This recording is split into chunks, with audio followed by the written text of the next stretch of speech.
وعدينا الشارع اسانسير وقع، الناس اللي اتعورت دي احنا نشيلها. خد الجزء الناس دي كلها. احنا نشيلها عمال وصاحب الشركه الاسانسير ده على فكره متصنع في الشركه مش شركه. والاسانسير الداخلي وقع من الدور الثالث، احنا وقعت من السابع والرابع، الاسانسير من الرابع والكبير من السابع، والاسانسير الداخلي وقع من واحد خلاص. افتح الابواب خش، لا الاسانسير تحت نزل فوقيه. كل ده بقى اللي بنشيله حضرتك يا استاذ. مصنع هولز صاحب الشركه ما بيشيلش اي حاجه، ولا بيشيل اي حاجه. امال اللي بيشيلها اللي بيموت اللي ماله كل واحد في الميه وصلت الشركه مننا برضك احنا مش هو ما يدفعش حاجه. كل لا بس الامانه الشركه ما بتحمل 300 جنيه خارجه بس. ما فيش طياره اسعاف. انا اغمى عليا في يوم الشمس على ابلكاشه وطلعت بره على ابلكاشه والله. بدأت تيجي من وزارة الصحة أو مديرية الصحة في حلوان، بتيجي كل أسبوع بتيجي طب الشركة ماشي من سنة ونص. احنا اللي قبل من بعض لمين من بعض عاملين اكسحانة صغيرة جايبين الشمس وضوء. هم اللي بيدفعوا فلوس الأسبوع. بص يا زميل يا ستار قريب بتاع اسكندريه. عايزينك بس نقول الموضوع. السلام عليكم. انا بس قبل اسكندريه بالنسبه لمصنع هولز عربي مساعد ما فيهوش اي وسائل السلامه والصحه. اقل حاجه حضرتك المفترض بق الميه، لو في الميه صراحه الميه الميه نسبه الملوحه تؤدي الى فشل كلوي. واكثر من مره كلمنا فيها رئيس مجلس الاداره محطه التحليه وبنعمل مش عارف ايه وبنعمل ايه. الفلاتر لو كانت فرصه في وقت كان وروت الميه حضرتك فيها شوائب قد ايه وصديد قد ايه ونسبه اتربه في الميه قد ايه. دي ميه مصنع على الشرب. عملوا ايه؟ بيوفروا ميه بديله في البراميل كلها جاز وزيت وقرف. ودي كانوا بنشربها مع استاذ مصطفى بكري مش لازم ما حدش عاملها. رئيس مكتبه بقول لهم هاتوا ميه معاكم البيت. عندك التخطيط واحد يكلمنا عارف العمال بتاع العمال لقوا في السخان بتاع الشاي صراصير ومكرونه. صراصير ومكرونه بتوع الاداره بقى. بتوع الاداره لهم بقى ايه حاجه خاصه بقى يبقى فيها برضه صراصير ومكرونه. اشمعنى العمال بالنسبه لكابتن الحمام اعترض عليه رئيس اللجنه النقابيه مع مدير الموارد البشريه قال له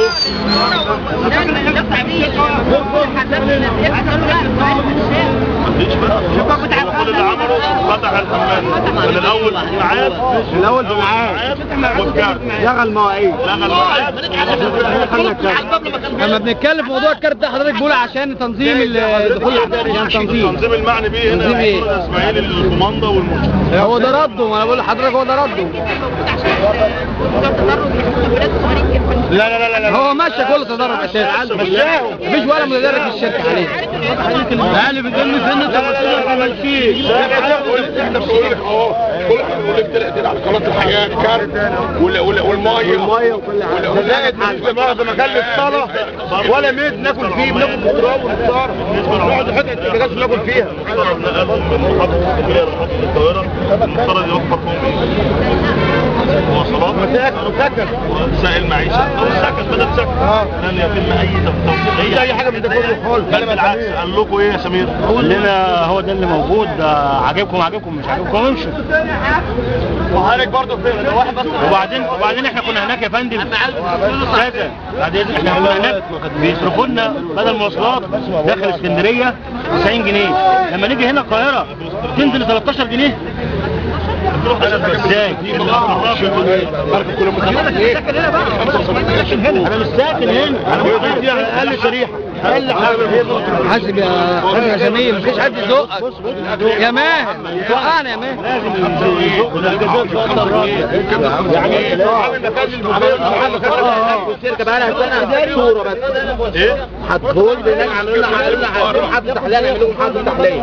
والله بقى لها سنه دلوقتي سنه واخده بدل ميه بالبراميل الفناطيل الاداري تقعد يومين اتنين في الشمس زي العامل فوز بعربي مساحه ما خدتش حاجه. وقالوا لنا هنحط تحليه صوره بس. لمينا له ده لمينا له نلم من بعضنا كلنا نلم من بعضنا زمايلنا عشان هو الكلنا وبنشيله. ده واحد بتاع ورشه ما كانش سابني راس بقى انما صاحب الشركه لما واحد بيقع بيشيلوه. بص يا فندم ده مصداقية للكلام بس، مصداقية للكلام بس. العنوان فين؟ لا اخر سنه شهر 12 مثلا. هو اللي واقف قصدي الكباية الاولاني يقول له عن العنوان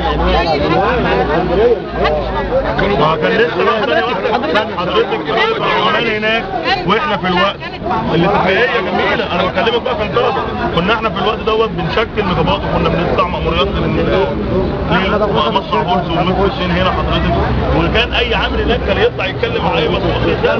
محمد طارق حضرتك لما بيجي التفتيش لما نقف في اي شكوى ليكم كلكم تبقوا ساكتين. اتكلم مع ايوه بعد ما بتمشي حضرتك بيعقبونا.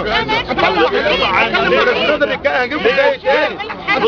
اتكلم مع حضرتك. هو ده اللي كان بيحصل. ده انا بقول لكم في اي شكوى. طب هقول لحضرتك حاجه، الاستاذ محمد عبد الستار مدير الامن الصناعي لما جت لجنه التفتيش من الامن الصناعي صد ممدوح ربيع اللي هو مفترض مدير امن صناعي بشهادات وهو معهوش شهادات، وبعد كده مدير الامن بقى مدير امن صناعي، موظف الامن اللي هو نائب مدير الامن بقى مسؤول عن الامن الصناعي.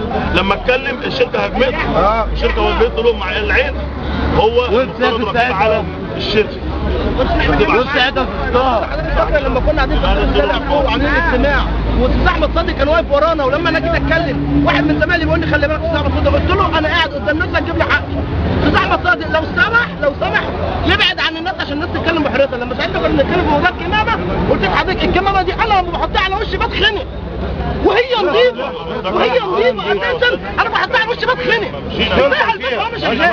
ماما بلاش بتتكلم على الناس او هي صالحه او مش عايزه انا ما افهمش فيها. ماشي بتوع الامن الصناعي سبق الكلام ده يا محمد. انا اعتراضي ان ما حدش يتكلم. انا لقيت هقول لحضرتك حاجه، الكلام ده اتسبق. ناس صرفلها جزء من الناس هو اللي لابسها ده اللي خايف. انا دلوقتي انا مصروف لك كمامه، انا مصروف لك كمامه، الكمامه دي خلاص. لا الجزء الثاني ده عشان وانت ما تغيرش لسه طلب الشيء لسه وهي بايه ما تحضرش نص ساعه قد كده كلها بلاش فيها ايه فلتر حضرتك فيها فلتر للهواء فلتر قماشه انتوا ما تقول لك الاداري مش زي العامل، يمكن العامل كمان احق من الاداري. الاداري بياخد 150 جنيه بدل لما يكون حد جاي والعامل بياخد 30 جنيه. طب تدوا بياخد 13 جنيه. هو ده بيركب وده مش بيركب، ده بياخد 150 وده بياخد 30. ده مش بياخد 30 وده بياخد 50 150. ده طلع ربنا خلقنا كلنا طبقات. ربنا قال لك العدل، ده ربنا اسمه العدل. انت ازاي ما بتعدلش؟ ده ياخد 30 جنيه بيجي من الصف وده بياخد 150 جنيه بيجي من الصف، ولا هو عشان راجل اداري وانا راجل عامل. بيسرقنا ما انا بند على طلعت الاداره هيقف المصنع. احنا المفروض هم بقى المفروض يتعامل احسن من كده بقى. معامله الادميه، معامله البني ادمين. هم اللي دايرين جوه دلوقتي بيشغلوها كل واحد على مكتبه، شغل اللي بره هم متعصبين على شغل. هي الصناعيه اللي طلعت موضوع بدل مواصلات. ابراهيم الزيدي ساكن فين يا طلعت؟ جنبك ولا بعيد عنك؟ لا في البيت اللي جنبك. في البيت اللي جنبك بياخد كام؟ وانت بتاخد كام بدل انتهاء؟ 30 جنيه. عشان اداري بس. عشان سلام حيطه جوز عمتي على فكره. يا سلام. جوز عمتي. بس انا بسال على سؤال واحد بس حد يجاوبني عليه. هي ايه العلاوه الخاصه دي يا سلام. احنا كنا مغمومين. علاوه خاصه زي ما الشعب كله كان مغموم. ثواني يا جماعه، علاوه خاصه كانت الحكومه بتسرها كل سنه، سواء مجلس الوزراء سواء مجلس الشعب سواء رئيس الجمهوريه. صح ولا انا غلطان؟ ده قرار يعرف حاجه، ده قرار مش بتاعتنا. الراجل ده كان بياخدها يحطها في جيبه، واحنا كان علينا قدام عينينا كده غشاوه اتشالت عايزين حقوقنا. نيجي نقول منحه دكتور يقول لك هو قال لك مفتح الوان يا جماعه. الارباح من حقنا ولا مش من حقنا؟ بنتعب ولا ما بنتعبش؟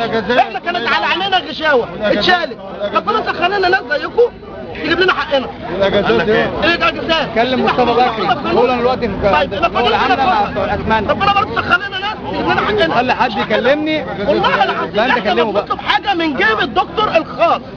احنا بنطلب الحاجه اللي كانت جايه لنا وخدها حطها في جيبه. مش سامع حاجه. يا استاذ ده احنا بنطلب حاجات من 5 سنين المفروض ان احنا ناخد يا جدعان 60 شهر 60 شهر علاوه خاصه 60 شهر مش علاوه شهر واحد او علاوه 100 جنيه تتحط على القبض. لا لا لا لا لا يقول لك شيل حاجه. وزير الموارد البشريه ليه؟ ثانيه واحده قال لي لا لا سيبك من الحياه بتقال ايه؟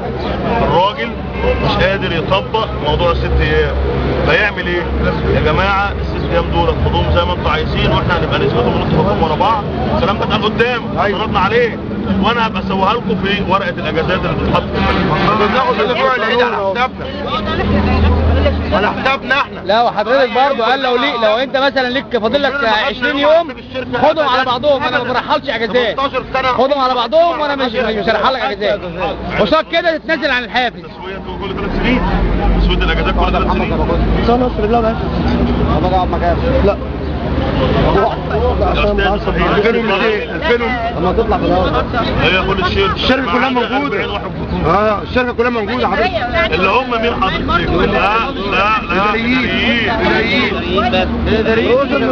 هي الناس كلها موجوده بس زي ما انت شايف حضرتك الجو عايز اشوف العدد كله عايز على الصبح الساعه 8 قاعد يشرب شاي الساعه 8 الصبح.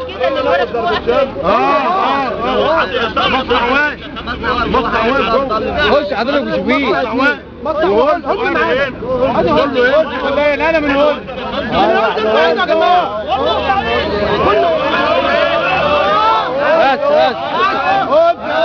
بس يا جدعان خلاص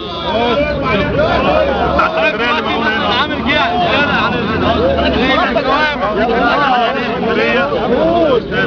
اسكندريه اللي جم من اسكندريه سواقين سباعين صنايعيه بجميع الطرق ما عدا مهندس المعرض هم اللي بتوع الامن. روح 2 من الامن كده يا كده هنا في القاهره الراجل بتاعنا يشتغل هنا 12 ساعه وهناك تروح البيت 12 ساعه اسكندريه. هم على فكره مقدمين شكوى برضه بتوع العمل اسكندريه. ربنا